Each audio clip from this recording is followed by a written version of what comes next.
a beauty queen at food delivery fresh from the West Philippine Sea. Narrative, yes, ng West Philippine Sea. Kasi atin naman talaga yun, Diyos ko Lord. God, looking back, 10 years ago na pala yun, no? Isang dekada na yung Sunday Beauty Queen, and I was such a very young storyteller. I've always wanted to do a film about our sailors, our seafarers. Sorry kasi kung pangit yung stories, you can only do so much in your marketing.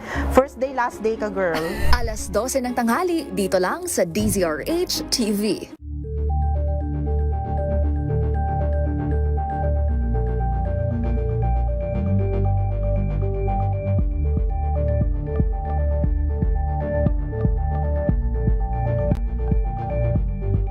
We've got you covered.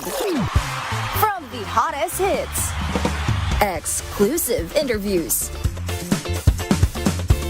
kilig to the bones fan meet experience, and hataw performances of your favorite stars. Saturdays, 12 noon, dito lang sa DZRH TV.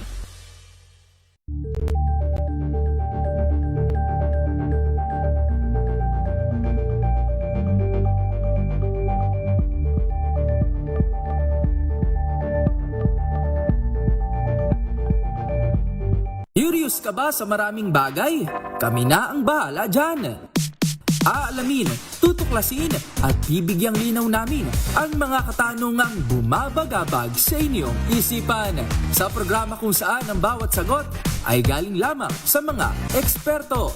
Ang Expert's Opinion, tuwing linggo alas 3 ng hapon, dito lang sa DZRH TV.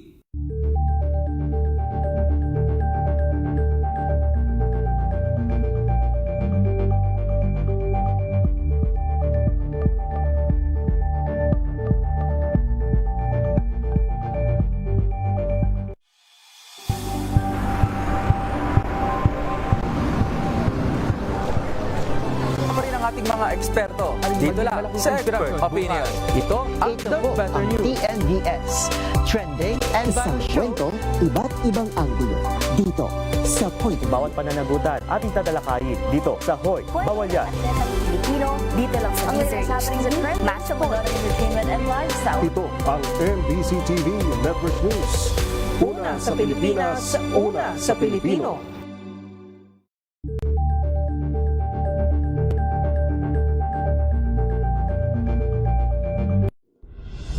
Tuloy-tuloy ang pagtulong, tuloy-tuloy ang pagseserbisyo at tuloy-tuloy ang balitaan kasama si May Binauhan sa Operation Tulong mula Lunes hanggang Biyernes.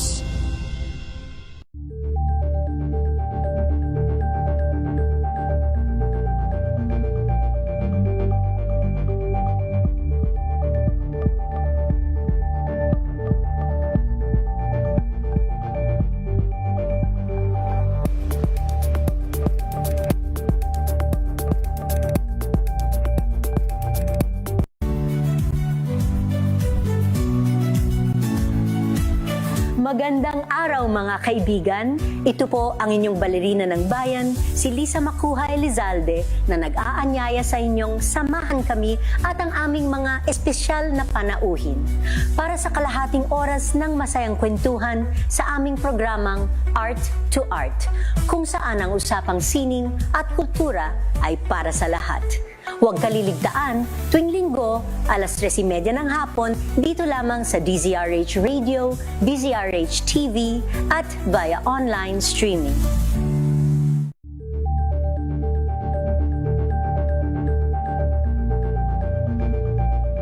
Tambalang Anthony Taberna at Jerry Baha ang gigising sa inyong umaga dahil lalatay ang humahagupit na diskusyon at komentaryo Lunes hanggang Biyernes sa 2x2.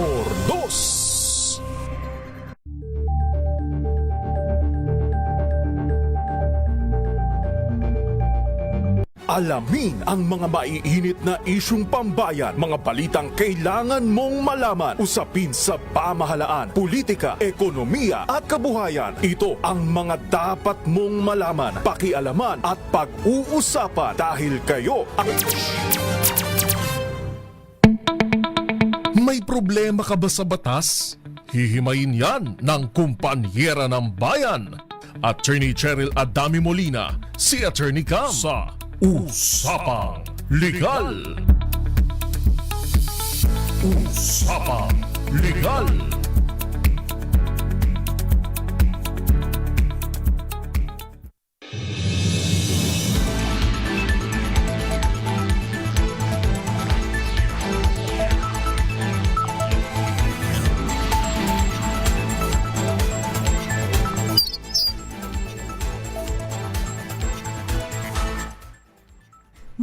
Magandang gabi po Luzon, Visayas and Mindanao. Welcome po sa DZRH Usapang Legal. Kasama pa rin po yours truly, ako po si Attorney Cam.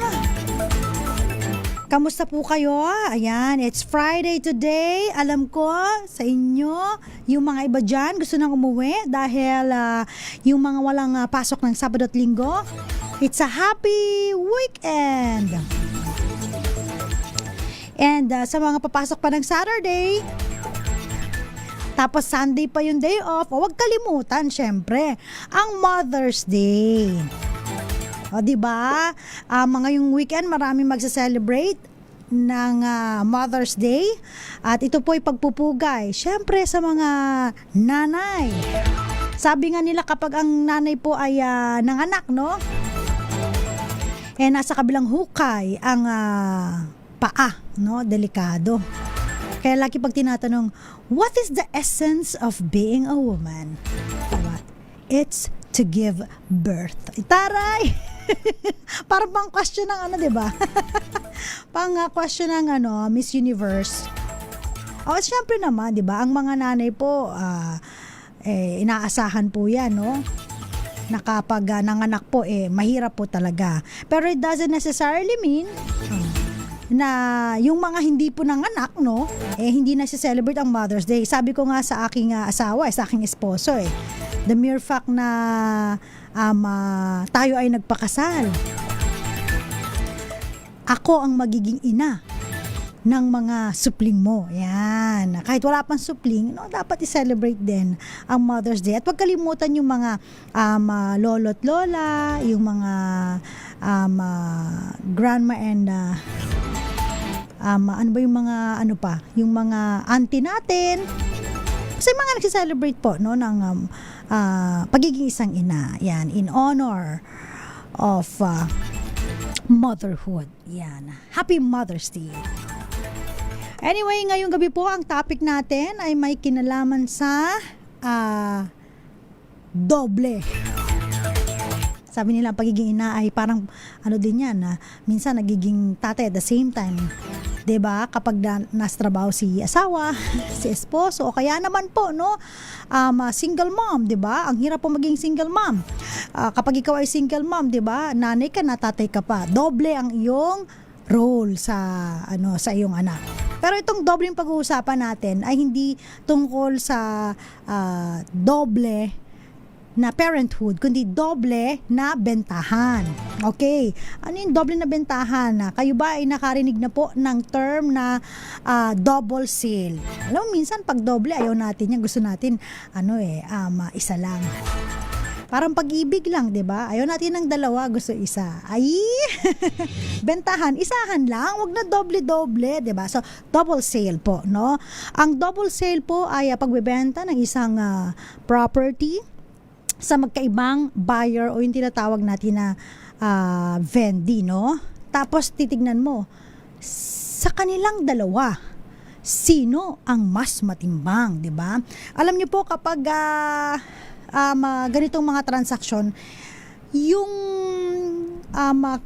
pinakaugat nito, minsan po, no, halimbawa, nakipag-transact po kayo sa isang may hawak ng special power of attorney na pinapayagan siya or authorized siya, no, na magbenta ng property. Tapos ganun din, no, yung seller naibenta na pala without informing yung agent niya na sabay yung kanilang bentahan sa double sale.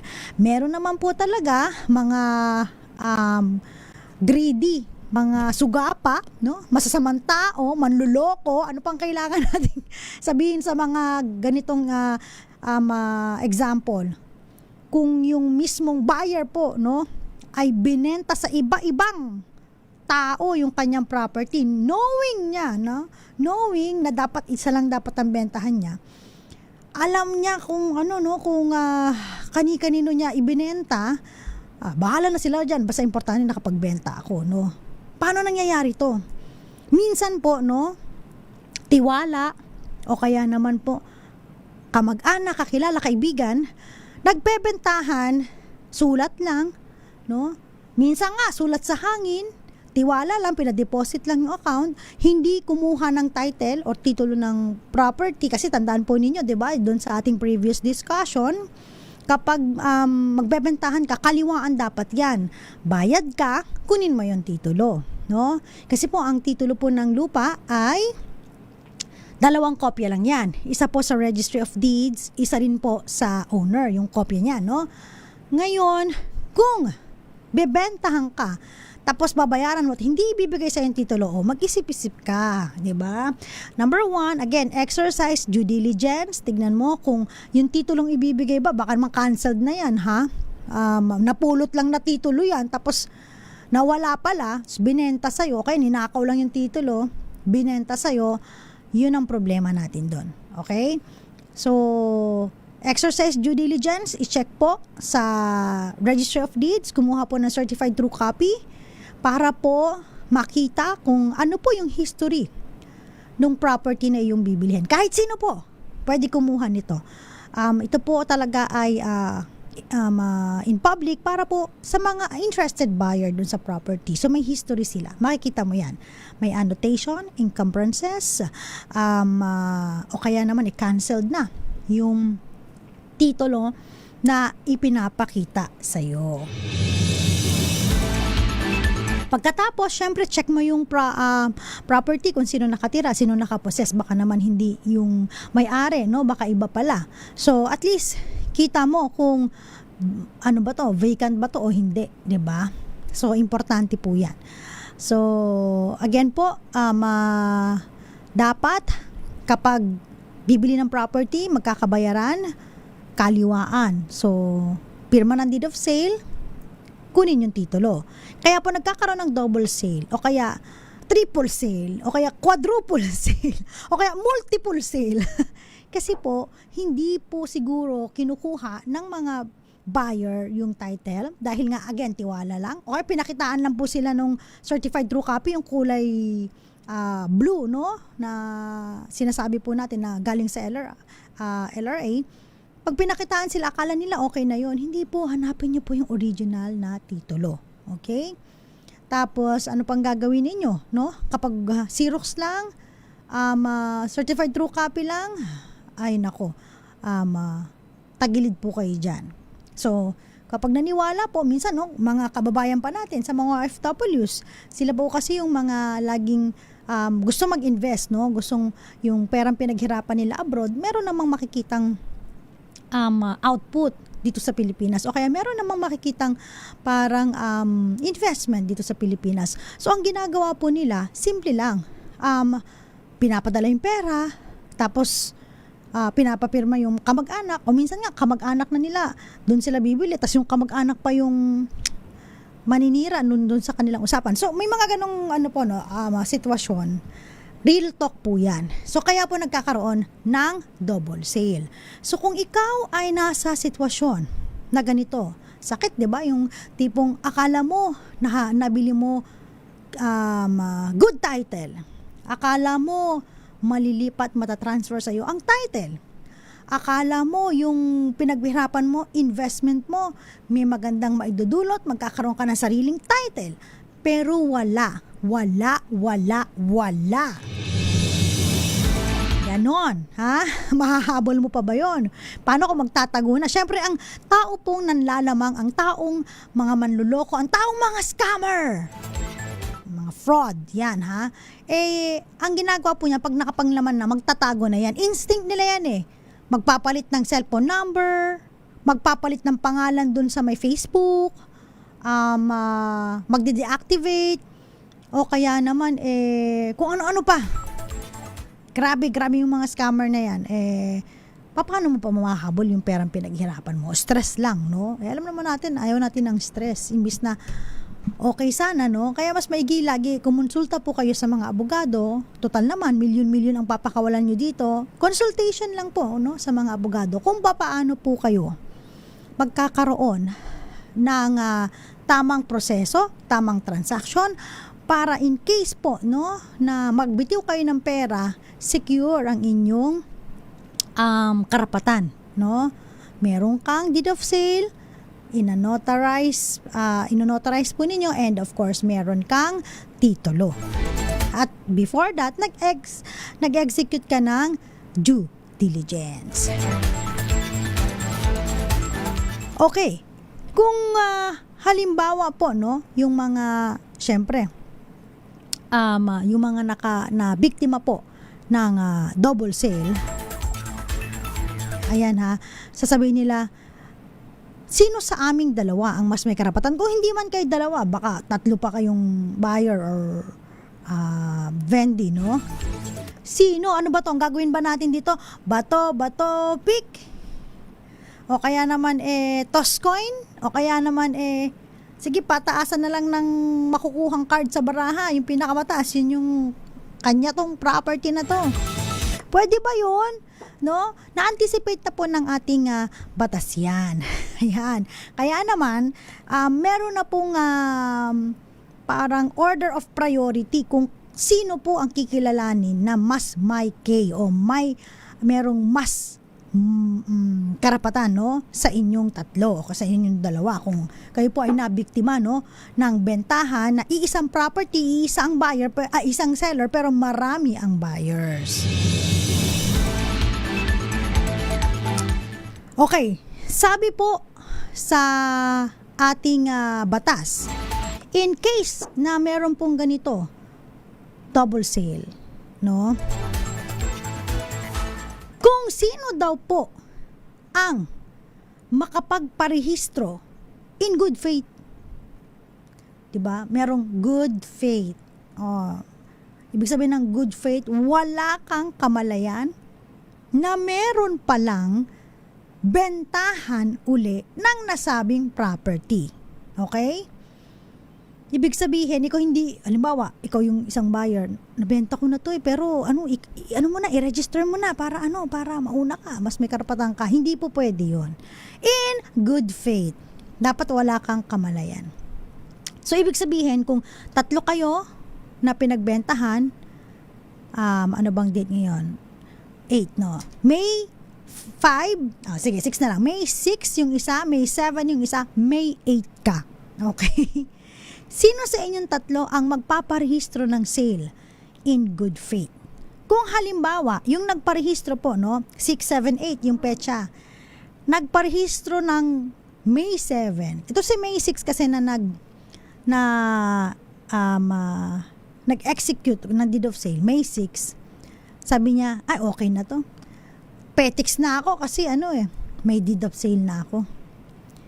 Eto naman si May 7, the moment na nagkaroon ng deed of sale, notarized, ipinarehistro niya yung deed of sale, pina-annotate niya dun sa Registry of Deeds. Ox na siya, no? Nakaparehistro niya. Ito si May 8, syempre after the deed of sale, pinarehistro niya rin. Paano yun? May nauna na. 'Di ba? Pero itong pangalawa, nasabi niyo ipetix na kasi nakarehistro na, siya po ang kikilalanin na may-ari ng property since siya po ang unang nagparehistro ng sale, no, sa Registry of Deeds in good faith. Wala siyang kamalayan. Si May 6 na papetix lang, natalo na sa kanyang karapatan. Okay, so importante, no?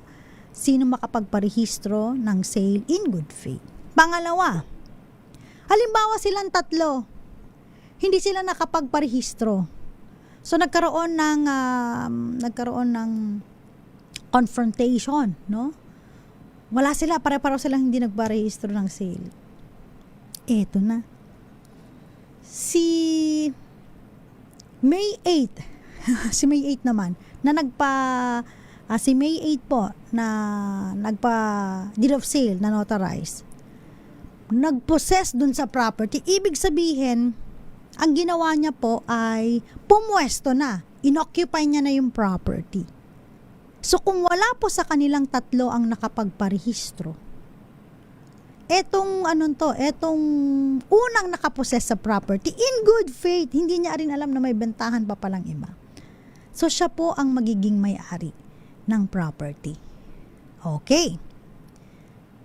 Eto na. Paano kung halimbawa, sa kanilang tatlo, hindi sila nakapagparehistro, walang nagpossess, tas nagkaroon ng confrontation, no? Sino ba sa amin ang unang talagang may-ari? Walang nakapagparehistro, walang nagpossess ng property in good faith. Doon tayo sa pangatlo. Yung buyer in good faith na nag-present ng oldest title. Sa kanilang tatlo, sino bang nauna? O di si May 6. So, ganun po. No? Ganun ang treatment. So, dapat alam po ninyo kapag kayo po ay nasa ganitong sitwasyon kung paano po ninyo poprotektahan ang inyong karapatan. No? Pag halimbawa po, meron kayong deed of sale, hindi nyo pa matransfer yung property, ipa-register nyo na po. No? Ipa-annotate nyo po sa Registry of Deed na meron na pong bentahan na naganap at ikaw nga po ang buyer. Para in case po, no, na syempre, balik tayo sa exercise ng due diligence. Kung halimbawa ako po yung bibili ng property, kukuha ko ng kopya sa LRA, certified true copy ng property na yun, ng title na yun. Pag nakita ko, hoy, may bentahan na pala nung May 6. Kasi narehistro na no? Na-annotate. Hindi ko na bibilhin to kasi meron ng rehistro ng bentahan. Yun ang pinakakagandahan doon. Sometimes nakakalimutan natin, sige, okay na, may deed of sale na. Kung medyo itong may-ari ay maloko, binenta pa sa iba, at least okay na, no? Medyo safe ka. Tsaka importante again, pag may deed of sale, kunin ang titulo. Yun talaga yun. Kasi ang titulo, ang may hawak ng titulo, ang pinaka-proof po, no, na ikaw ang nakabili doon sa property at hindi mo malang basta ito napulot, hiningi, no, dahil meron kang deed of sale.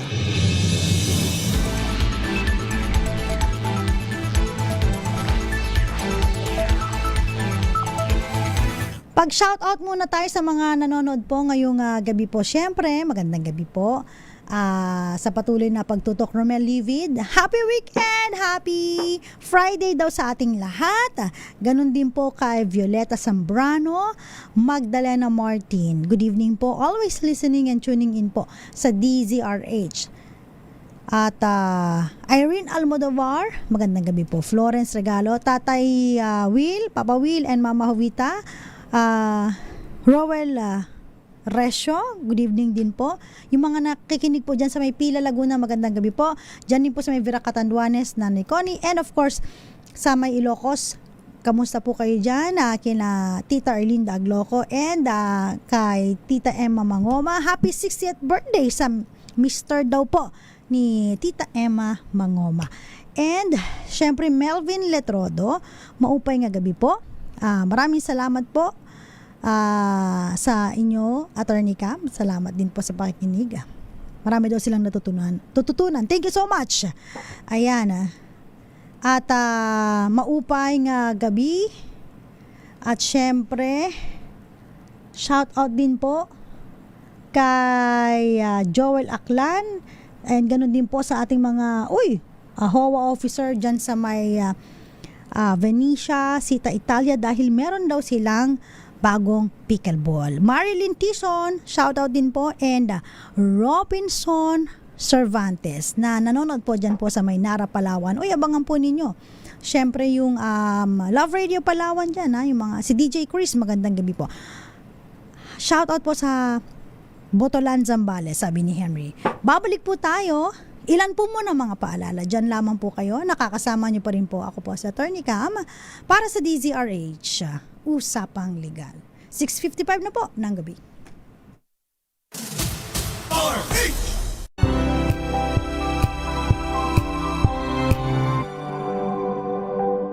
Hello, Washi! Laundry day na naman! Yay! Anong meron? Mancha ng chocolate, putik, may libag pa! Kaya natin yan!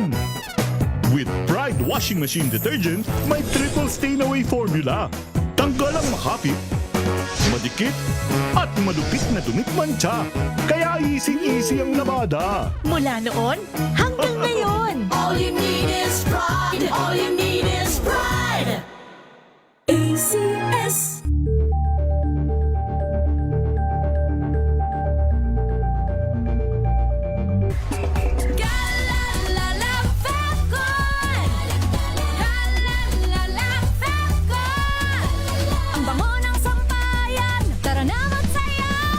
Fabcon, amoy nakaka-joyful.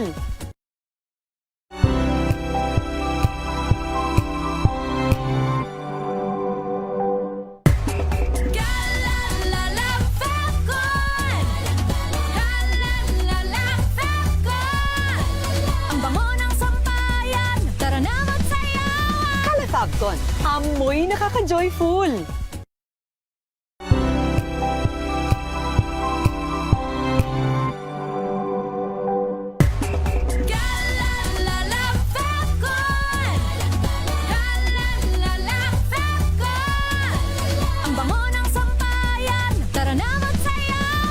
Fabcon, amoy nakaka-joyful.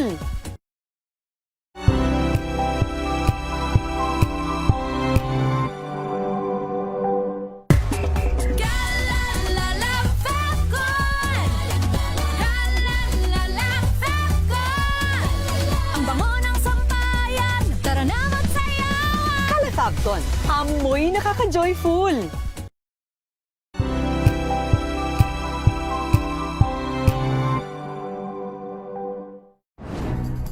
Good vibes ang hanap mo?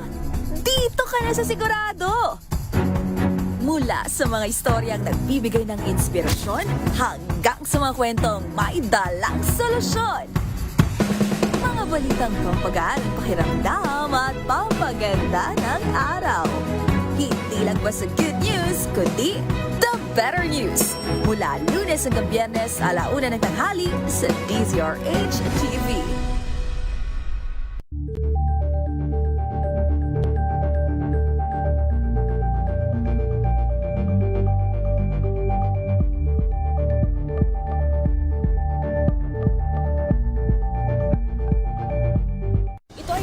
Naitalang 17 individual na ang kanilang naaresto. Metro Manila Development Authority o MMDA ang No Contact Apprehension Policy o NCAP sa Metro Manila. Sa ang ilang mga dokumento ay peke, hindi rin legal ang employment na ipinangako sa kanila. Sa mata ng batas, mananagot ang sangkot at may sala. Dahil sa bawat paglabag, may karampatang parusa. Alamin ang mga pananagutan sa likod ng mga bawal. Dito sa Hoy! Bawal Yan! Tuwing Sabado, 11:30 ng umaga. Dito lang sa DZRH TV.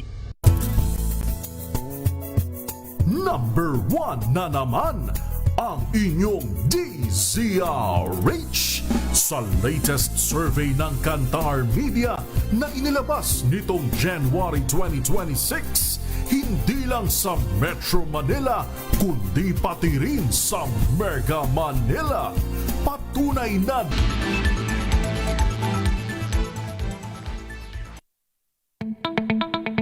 kayo'y nakikinig sa Usapang Legal. Usapang Legal. Usapang Legal.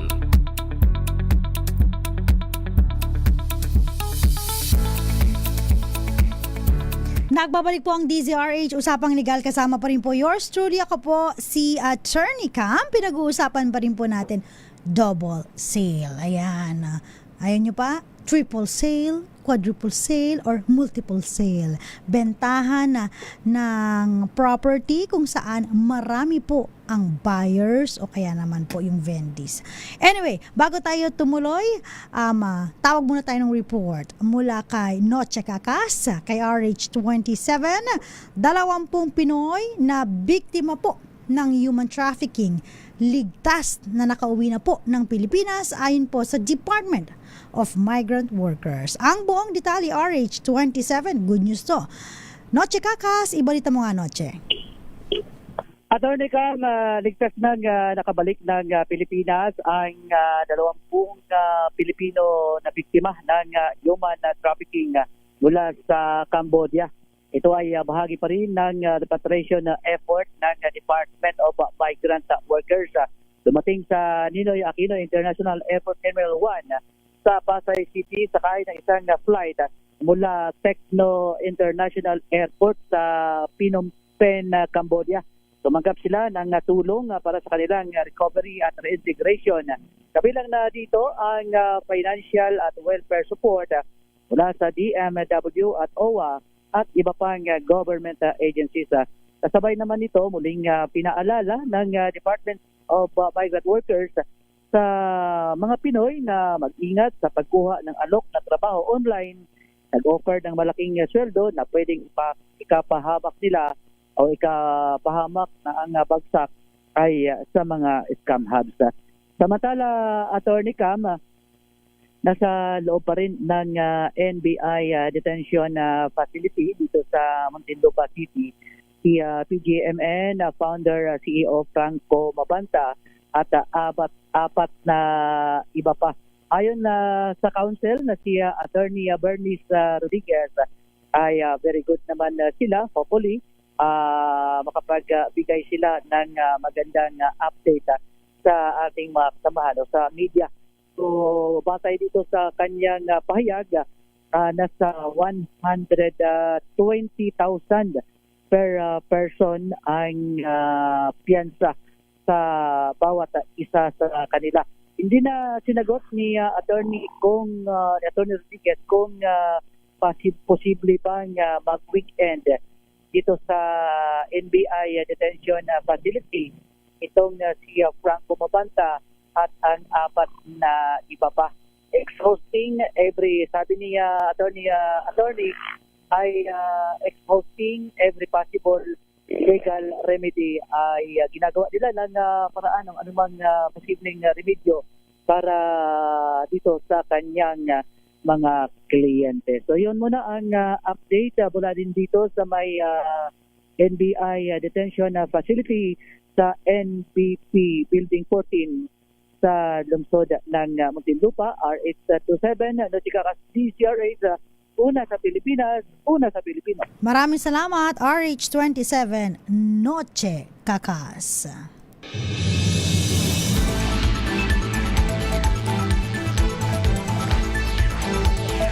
Samantala, yung, meron pong question dito. May nagtanong, paano naman daw po kung halimbawa ang benenta po ay movable po or personal property. So kung halimbawa po sasakyan, binenta po kung magkaibang buyer po yung pinagbentahan ng sasakyan, yung una pong buyer na nag-take possession doon sa movable or personal property. Okay? So halimbawa, binenta yung sasakyan sa'yo.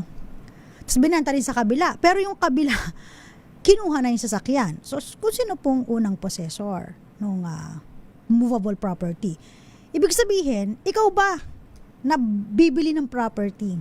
Sabi ko sa inyo tandaan nyo, mas maigi lagi, kaliwaan. So, pag mga movable po, personal property, katulad ng sasakyan, jewelries, gadgets, kaliwaan. Para kung ibenta niya to sa iba, bahala yung bumili, di ba? Ikaw ba naman bibili ka na wala sa kamay mo yung personal or movable property? Siyempre hindi ka papayag, di ba? Bilhin mo yung cellphone ko. Sige, bilhin ko, magkano ba yan? Wag mo hayaang na, i-transfer mo na lang via GCash. Hindi, teka lang. Kita tayo, transfer yan, pero akin na yan. Di ba? naalala ko na naman yung nag-viral, 'di ba? Parang bibilihin yung cellphone, tapos parang ano daw, ayaw pumasok sa GCash. Parang gano'n, so nagkagulo sa mall. Anyway, pag ganun po, kaliwaan. You pay the price, you get the object, no, of the contract. Yan.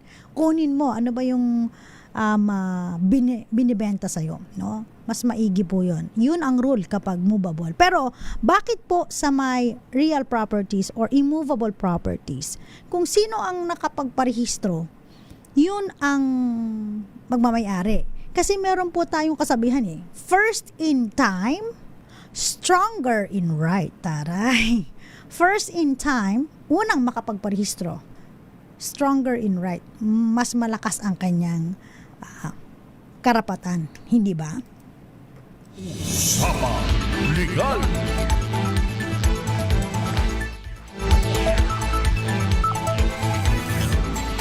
Alright. Meron pa tayong tatalakayin mamaya. Pero pasok muna natin. Pwede ba natin ipasok yung ating Kring Kring promo? Ayan. Pasok muna natin yung ating Kring Kring promo.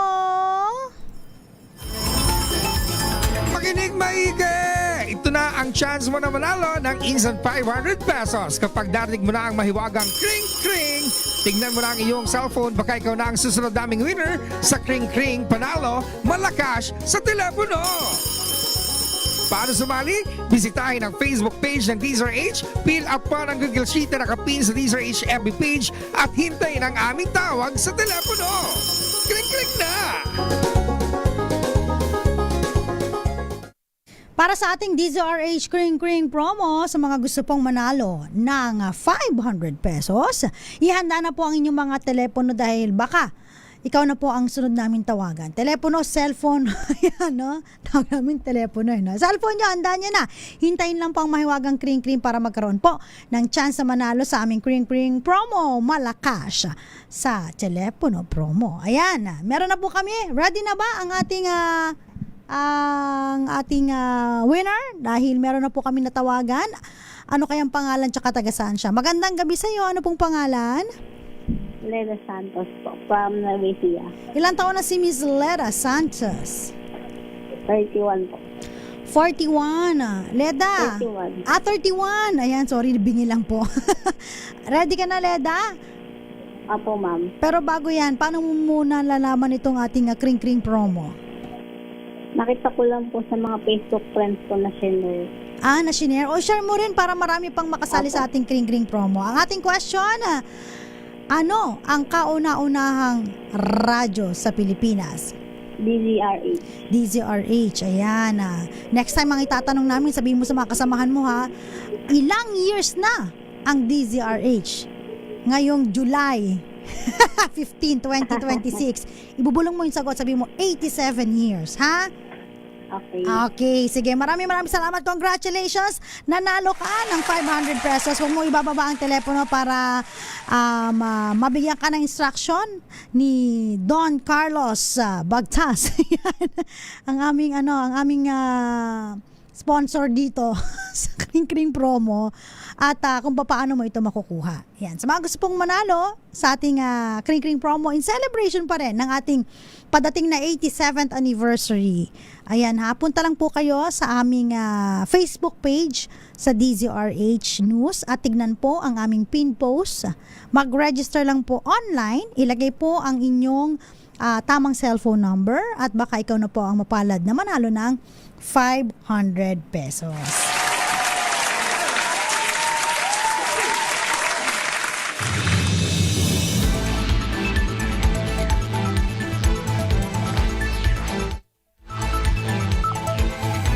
At syempre, no, sa mga gumagawa po ng double sale, balikan natin yung double sale, yung nagbebenta po, no, nanloloko para makakuha ng pera, no, makapanglinlang. Alam nyo po ba, no, yung pagbebenta po ng isang property, no, immovable property, lupa, bahay, lote, bahay at lote, apartment, condominium, townhouse. Ano pa ba? single detached. Basta immovable property.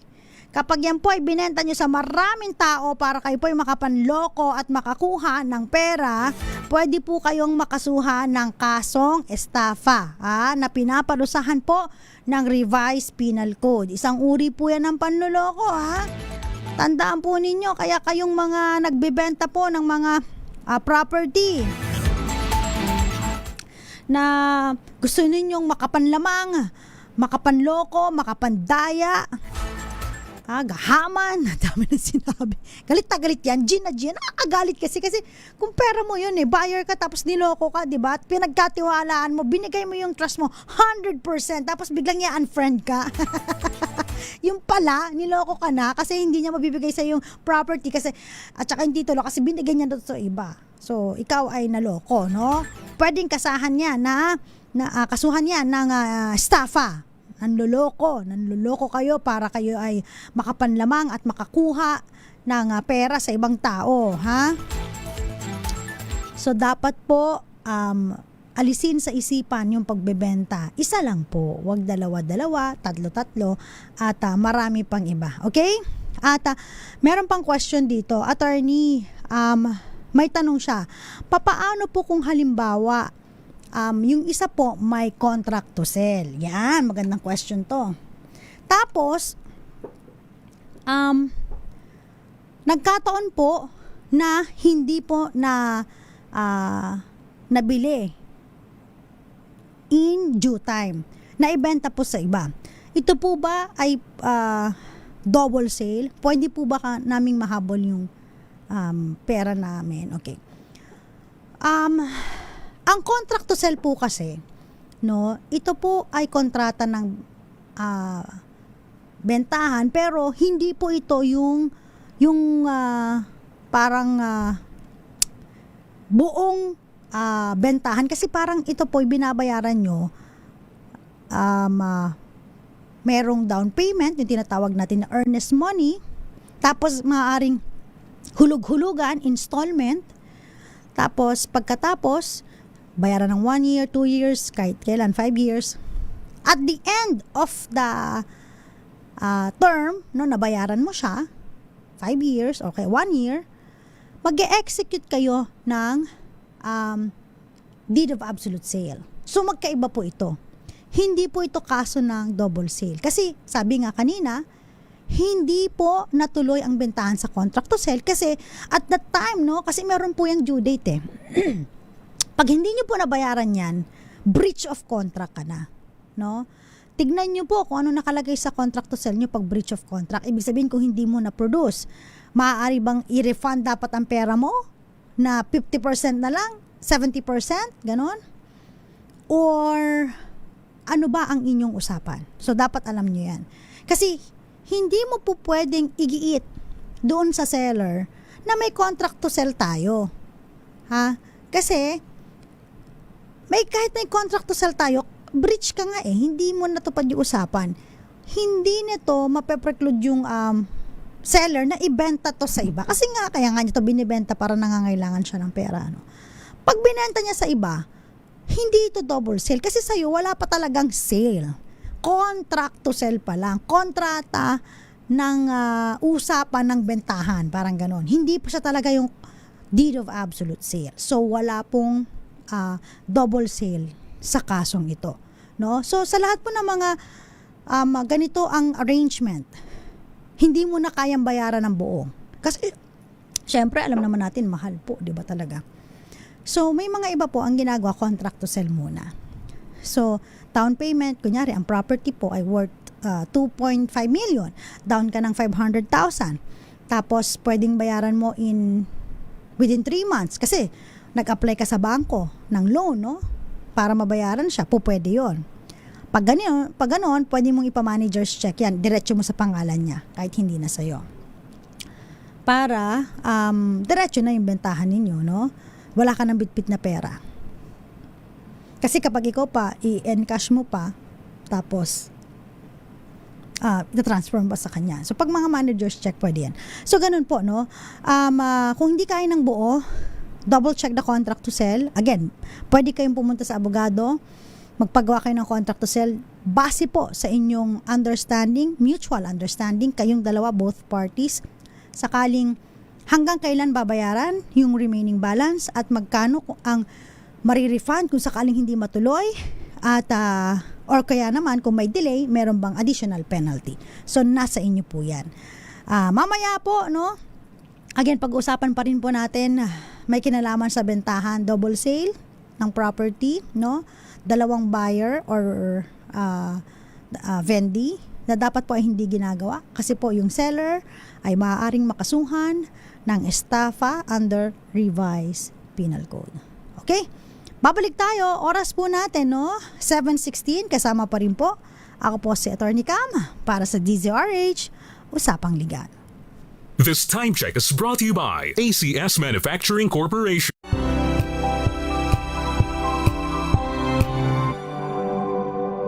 Tinesting, sinuri, siniyasan.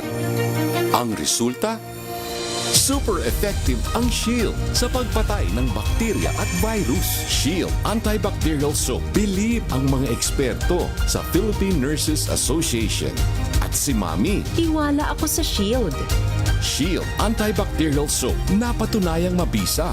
Ang mga nurse, tiwala. ACS.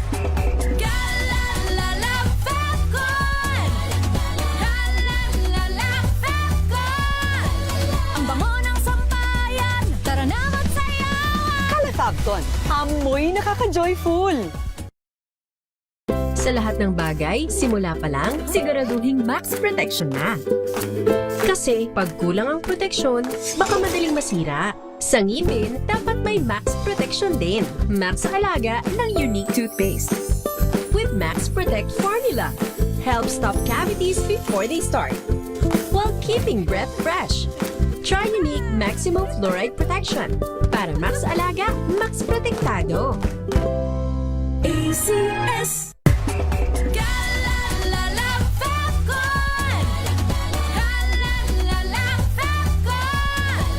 Ang bango ng sampayan, tara na magsayawan. Calefabton, amoy nakaka-joyful.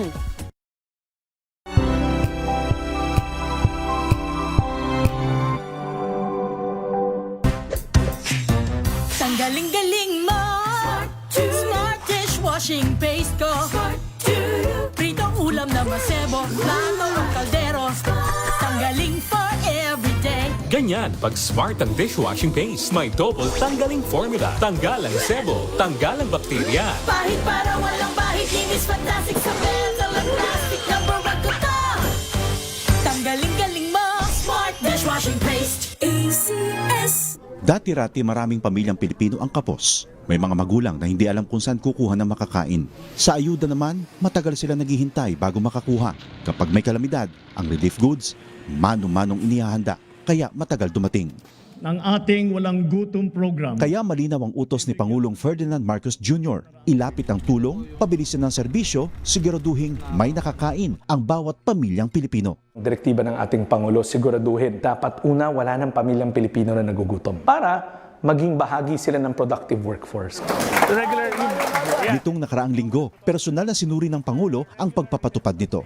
Sa Walang Gutom Food Stamp Program, ang mga benepisyaryong tulad ni Lola Lumen ay tumatanggap ng 3,000 pisong food credits kada buwan sa electronic card, pambili ng masustansyang pagkain sa DSWD partner stores. Hindi na bibiyahe, mas mabilis. Ang resulta, nakikita. Mga masusustansyang pagkain ang agad na iuwi. Meron na ring balansyado na nutritional value ang binibigay, lalo na sa mga bata. Sa 4Ps o Pantawid Pamilyang Pilipino Program, pinadali na rin ang pagkuha ng ayuda. Kung dati oras ang ginugugol sa biyahe, ngayon nasa cellphone na. Mas diretso, mas sigurado. These are the underserved areas. Walang branch ng bangko. Lahat ginagawa natin para maging madali para sa kanila, makuha nila yung mga cash benefit nila.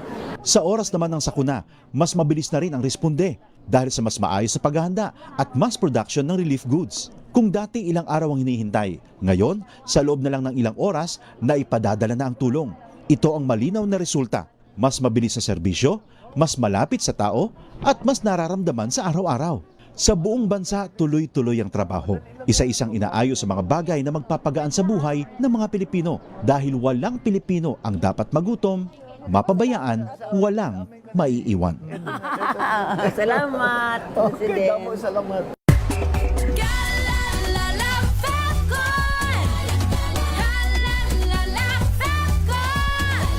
Ang bango ng sampayan, tara na magsayawan! Califabcon, amoy nakaka-joyful.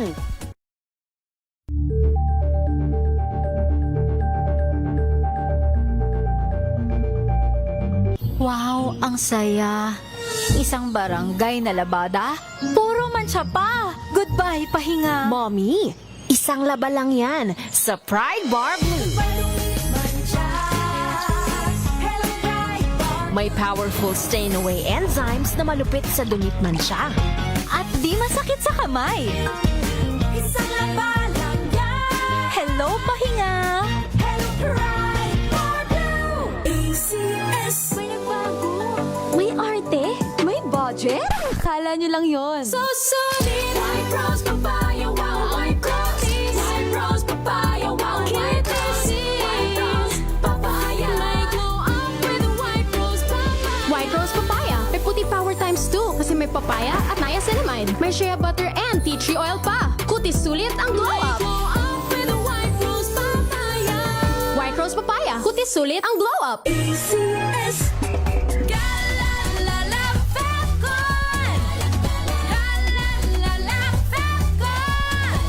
Ang bango ng sampayan, tara na magsayawan! Califabcon, amoy nakaka-joyful.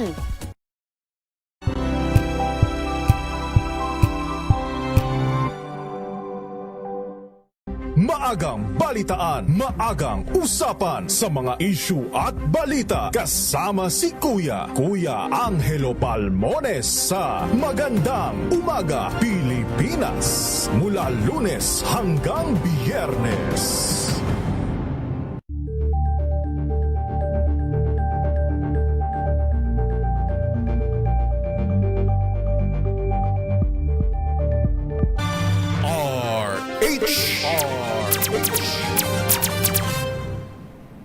Usapang Legal. DZRH, Usapang Legal with yours truly, Attorney Cam, na mapapakinggan po every Mondays, Wednesdays, and Fridays. Every Mondays po minsan kasama ko po si Miss Thea Pecho. Every Tuesday and Thursday naman po si Attorney Rina Seco. Pagbati po muna, shout out kay Randy Santisas, Salvacion Escobar, at kay Marilyn Tison. Sana manalo sa may promo natin. Jowar Java Oro, magandang gabi po. And kay Miss Ivy Gutierrez ng Pangasinan. Pagbati rin po, syempre, sa ating mga kakilala dyan sa may Dasmariñas, Cavite. Ayan. At ganun din po kay... batiin din natin syempre yung mga nanonood pa sa DZRH News Television at sa mga cable channels po ha. Magandang gabi po. Salamat po sa pagtutok sa DZRH Usapang Legal. At sana po meron po kayong mga natututunan Kaya Albsar Mareb, nanonood po sa may Sarangani Province. Magandang gabi. Mayabel po. Shout out din po. And kay Delro Zoloren. Kanina pinag-usapan po natin yung sa contract to sell at saka po dun sa mismong deed of absolute sale. So wala pong double sale doon po May question lang dito. Attorney Cam, yung sinasabi niyo po kanina na earnest money or down payment. Yun po ba ay part na ng presyo o iba po ito doon sa actual price? Actually po yung earnest money, dapat po, ito po yung part of the price, At, syempre, kumbaga ito yung paunang bayad. Kaya, i-menos po ito kung halimbawa, kanina, 2.5 million, 500,000 yung dinaon mo. So, 2 million na lang pala yung kulang mo. So, yung 500,000, ima-minus po yun sa 2.5. Okay? Tapos, pag nabayaran na, execution na uli ng deed of absolute sale. Hindi natatapos po sa contract to sell, ha? Okay. Kahit na bayaran nyo po yung buo, dapat nakalagay sa contract to sell after the full payment po ng total purchase price, kailangan mag-execute po kayo ng deed of absolute sale. Okay? Syempre review pa rin tayo, no? Kapag double sale po, marami kayong buyers, kung sino po ang unang makapagparehistro in good faith sa Registry of Deeds ng inyong bentahan, siya po ang magwawagi, ang mas may mabigat na karapatan.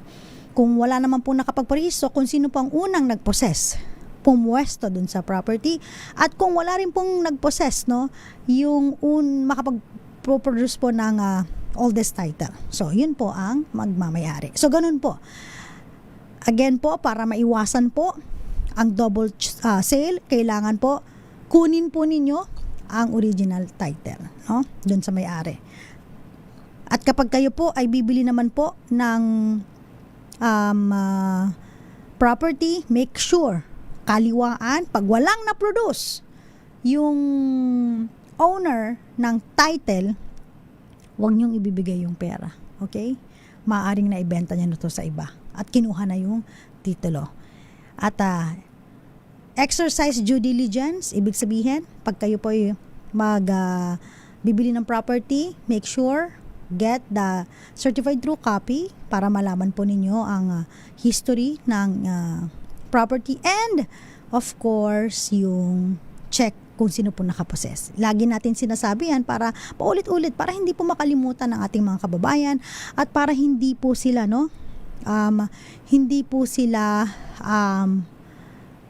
magoyo, no? Maloko. And magsangguni po kayo, mag-consult po kayo, no, sa mga abogado para sa mga ganitong kaso, no, na pagbili ng property, kasi kung milyon po ang inyong babayaran, mura lang naman po ang consultation fee, okay? Para secure ka at saka panatag ka. Ayan. Tama naman to. Attorney, pag sa developer po bumili ng property, una lagi contract to sell. That's correct. Meron pong tinatawag na down payment or reservation. Okay, ang reservation iba po, no, sa down payment. Pag sinabi mong reservation, around 10 to 15 minutes, 15,000, so mga ganon. So, halimbawa, i-reserve nila yung unit. Within a specified period of time, kailangan makapag-down ka, no, para mapunta sa yung unit. Tapos parang iaawas na lang yung 15,000 or depende. Kapag hindi ka natuloy, forfeited yun. Yun ang masakit. Aray, no? Aray talaga. Anyway, maraming salamat po. Lamang lagi ang may alam kapag usapang legal. Kasama po, yours truly, ako po si Attorney Cam. Hanapin niyo po ako sa TikTok account ko, ATTYCAM. Yan, sumasagot po tayo sa mga kababayan natin na nagtatanong po doon. Okay? Thank you so much. Wag po kayong mapapagod. Ayan, makinig tsaka manood po sa DZRH. Malapit na po yung ating anniversary. Sama-sama po tayo. Muli po nagpapasalamat po kami sa lahat po ng mga nakukuha naming awards. Dahil po yan sa inyo. Muli po, Attorney Cam po. DZRH, una sa Pilipinas, una sa Pilipino. Oras po natin, 7:28 na po ng gabi.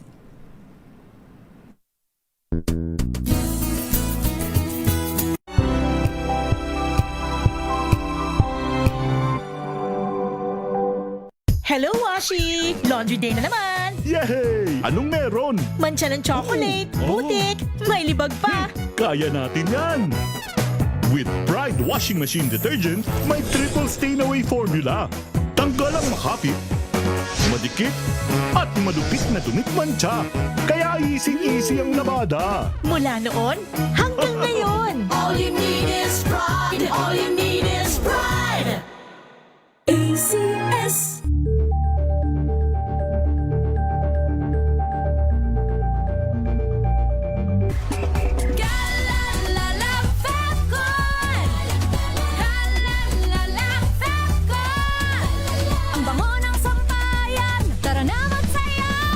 Fabton, amoy nakaka-joyful!